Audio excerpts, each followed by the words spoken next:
ప్రకాశం జిల్లా ఒంగోలులో మాజీ మంత్రి బాలినేని శ్రీనివాసరెడ్డి వియ్యంకుడు భాస్కర్ రెడ్డికి చెందిన శ్రీకరి ఎంపైర్ వివాదంలో చిక్కుకుంది. 50 లక్షల రూపాయలు ఇవ్వకుండా ఇబ్బంది పెడుతున్నాడంటూ శ్రీకరి ఎంపైర్ వద్ద వెంగముక్కపాలెంకి చెందిన అజయ్ పురుగుల మందు తాగబోవడం సంచలనమైంది.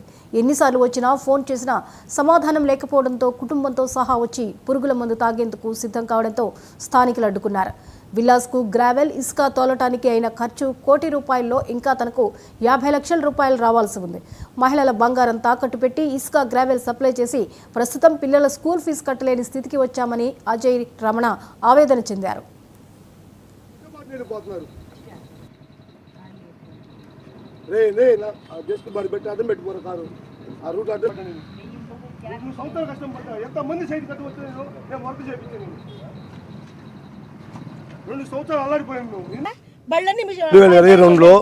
మేము 3 టిప్పర్లు ఒక మిషన్ పెట్టానన్నా.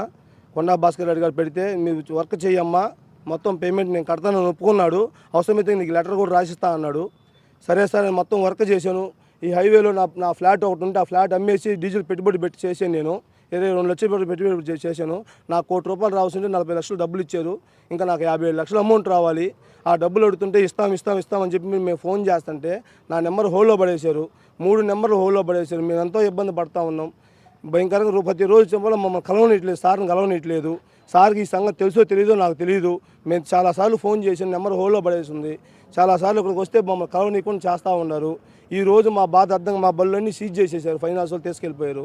నా ప్రతి ఒక్క వెహికల్ సీజ్ చేసి ఉన్నది. దయచేసి నా డబ్బులు నాకు ఇప్పించండి సార్. మిమ్మల్ని కోరుకున్నది ఒకటేను.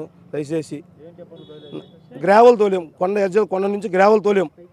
7 నెలలు తోలేం, 7 నెలలు 15 రోజులు తోలేం. ఇది మొత్తం సైట్ మొత్తం ఫిల్ చేసింది. నా వెహికల్స్ ఫిల్ చేసినాయి. నా 3 వెహికల్స్ ఒక మిషన్ మొత్తం ఫిల్ చేసి ఉన్నాయి.